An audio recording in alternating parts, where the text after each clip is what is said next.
जंगल की शेरनी की कहानी। एक घना जंगल था जहां हर जानवर अपनी ही दुनिया में मस्त रहता था।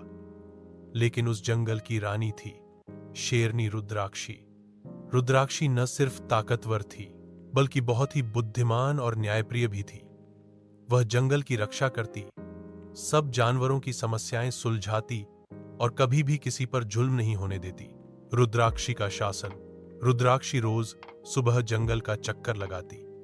कहीं कोई घायल जानवर होता तो वह उसकी मदद करती, और यदि कहीं झगड़ा होता तो सबको बैठाकर समझाती।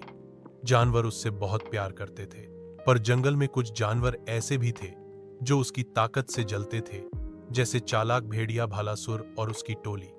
वे चाहते थे कि रुद्राक्षी को हटाकर जंगल पर अपना राज करें। भेड़ियों की चाल।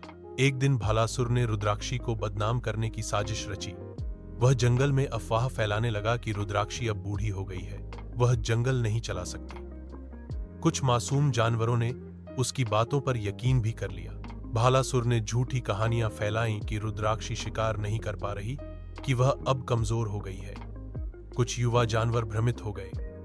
अब जंगल में दो गुट बनने लगे, एक रुद्राक्षी का और दूसरा भालासुर का। अब सीधी टक्कर।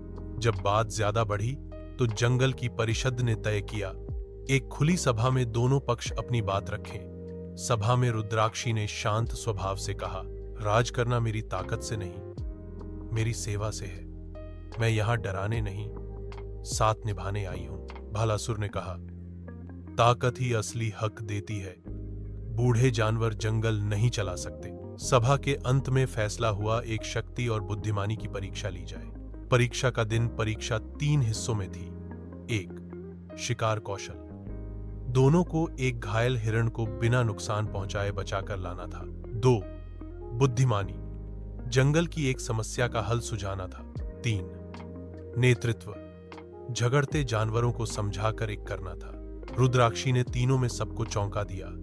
उसने घायल हिरण को सुरक्षित पहुंचाया, जंगल की पानी की समस्या का समाधान बताया और हाथी और भालू के बीच का झगड़ा दोस्ती में बदल दिया। भालासुर सिर्फ ताकत दिखाता रहा, कोई हल नहीं दे पाया। अंत में जीत सभा में तालियां गूंज उठीं। सभी ने रुद्राक्षी को फिर से जंगल की असली रानी मान लिया। भालासुर को जंगल छोड़ना पड़ा।